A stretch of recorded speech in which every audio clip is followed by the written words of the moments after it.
शराब कारोबारियों ने की आंदोलन की घोषणा। 15 सूत्री मांगों को लेकर जयपुर में हुआ महाकुंभ का आयोजन।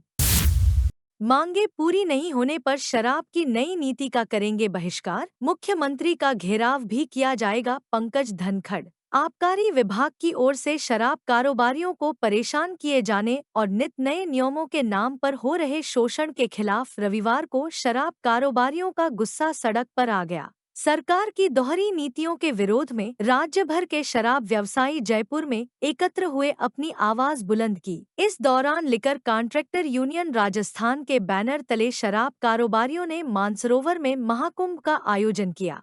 महाकुंभ में वक्ताओं ने कहा कि सरकार की ही दुकानों से सरकार को ही कमा कर देने के चक्कर में कारोबारी लूट गए हैं। उनकी संपत्तियां नीलाम और कुर्क हो रही हैं। गत कांग्रेस शासन के दौरान जब राहुल गांधी की भारत जोड़ो यात्रा राजस्थान में आई, तब विरोध में भाजपा के नेता डॉक्टर किरोड़ी लाल मीणा और राजेंद्र राठौड़ ने समर्थन किया। इसके कारण कांग्रेस सरकार को नीलामियां रोकनी पड़ी। अब भाजपा सरकार आई तो ठेकेदारों की पुरानी पेनल्टी को लेकर ही नीलामियां शुरू हो गई। पिछली सरकार के समय भाजपा के दिग्गज नेता उनके साथ थे। अब भाजपा सरकार बनी तो साथ देने के लिए तैयार नहीं है। शराब ठेकेदार यूनियन के प्रदेशाध्यक्ष पंकज धनखड़ ने बताया कि शराब व्यापारियों ने राज्य सरकार को 15 सूत्री मांग पत्र सौंपा है। धनखड़ ने चेतावनी दी कि जल्द ही अगर शराब व्यापारियों की मांगों का निस्तारण नहीं किया गया तो मुख्यमंत्री भजनलाल शर्मा का घेराव किया जाएगा।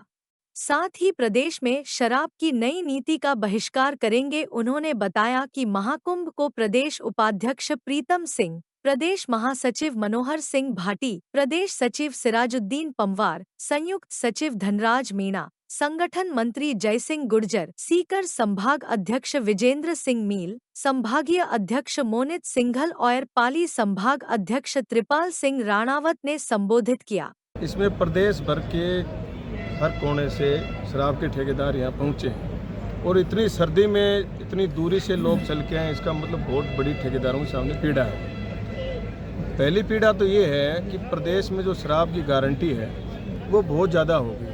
पीने वाले आधे रह गए, शराब की मात्रा दुगुनी हो गई और रात को 8 बजे दुकानें बंद करवा दी जाती हैं। उसके बाद पूरे प्रदेश में ब्लैक की जो शराब होती है उसका खेल चल रहा है अधिकारियों की मिलीभगत से। तो हमारी पहली मांग है कि शराब की दुकानें खोलने का जो समय है वो रात्रि 11 बजे तक किया जाए। उसके अलावा दूसरी जो हमारी डिमांड है कि पिछले सालों में कोरोना से लेकर आज तक लोगों की आर्थिक स्थिति खराब हो गई, उनकी परचेजिंग पावर जीरो की स्थिति में आ गई और सरकार ने खुद ने दुकानें बंद करवाई नोटिस दे के, आदेश दे के, और आज उनकी वसूली को लेके आज पूरे राजस्थान में घर, मकान, ज़मीन, संपत्तियां कुड़क करके नीलाम की जा रही हैं। ये इस प्रदेश के लिए सबसे शर्म की बात है। पॉलिसी का नाम तो मद संयम नीति कि नशे को नियंत्रण करने वाली नीति, और अगर नशा नहीं बिका उसके लिए आप प्रदेश में ज़मीनें कुड़क करके नीलाम कर रहे हो, इससे शर्म की बात इस सरकार के लिए हो नहीं सकती। पिछली सरकार में जब हमने लड़ाई लड़ी तब पूरी बीजेपी सरकार के सारे नेता प्रतिपक्ष राजेंद्र जी राठौड़, किरोड़ी लाल जी मीणा, सुभाष जी पूनिया, रामलाल जी शर्मा हमारे आंदोलन में साथ थे कि ये नीलामी नहीं होनी चाहिए शराब के लिए। और आज जब उनकी सरकार आ गई तो वही काम उन्होंने जो उस सरकार में हमने रुकवाया था आंदोलन करके, दोबारा इस सरकार ने चालू किया है। पिछले 20 सालों को इस पॉलिसी को बने हो गई। 20 सालों में हमारा कमीशन हर साल बढ़ना चाहिए था, वो घटते घटते 13% पे ले आए हैं। इस महंगाई में सारे ठेकेदार कर्जवान हो गए। कमीशन बढ़ाया जाए, शराब की गारंटी कम की जाए। पुलिस का हस्तक्षेप आबकारी एक्ट में लिखा हुआ है। 2013 को कमिश्नर ने एक सर्कुलर जारी किया था तमाम एसपी और कलेक्टर को कि किसी भी शराब की दुकान पर पुलिस नहीं जा सकती, अगर जाएगी तो उस एक्ट के तहत कार्रवाई होगी।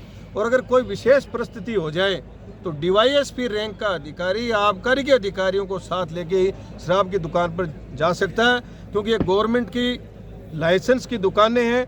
लोगों ने पैसे जमा करा के धंधा कर रखा है। पुलिस का इतना आतंक हो गया है शराब की दुकानों पर, पूरे शराब ठेकेदारों पर अत्याचार हो रहा है, उनका शोषण हो रहा है, उनसे वसूली हो रही है। इसके विरोध में कि पुलिस का हस्तक्षेप बिल्कुल बंद हो, ऐसी हमारी 15 मांगे हैं, जिन मांगों को लेकर आज राजस्थान का ठेकेदार सड़कों पे निकला है। हम सरकार को आपके माध्यम से भी कहना चाहते हैं, अभी वार्ता के लिए डेलीगेशन जाएगा, वो भी कहेगा अगर आगे पॉलिसी आपको चलाने की जनवरी में नई पॉलिसी आ रही है तो आपको 100% इन बातों को मानना पड़ेगा, वरना आज राजस्थान में आज भी पूरा साल निकल गया, अभी भी दुकानों की नीलामी और 600 दुकानें पेंडिंग पड़ी हैं। इसका मतलब शराब की दुकानें उठ रही हैं। राजस्व का नुकसान तो ये विभाग मिसगाइड करके कर रहा है। कंपनियों की शराब बिकवाने के लिए अलग अलग राइडर लगा के, जो शराब च्वाइस ही नहीं है लोगों की, ऐसी शराब बिकवाने के लिए ठेकेदारों को मजबूर किया। वो शराब बाजार में नहीं बिकी तो ठेकेदारों ने औने पौनों में दामों में दे के करोड़ों रुपए का नुकसान उठाया है। अब ठेकेदार नुकसान नहीं उठाएगा, अपना हिसाब लेगा। इसके लिए आज जयपुर की राजधानी में हम आए।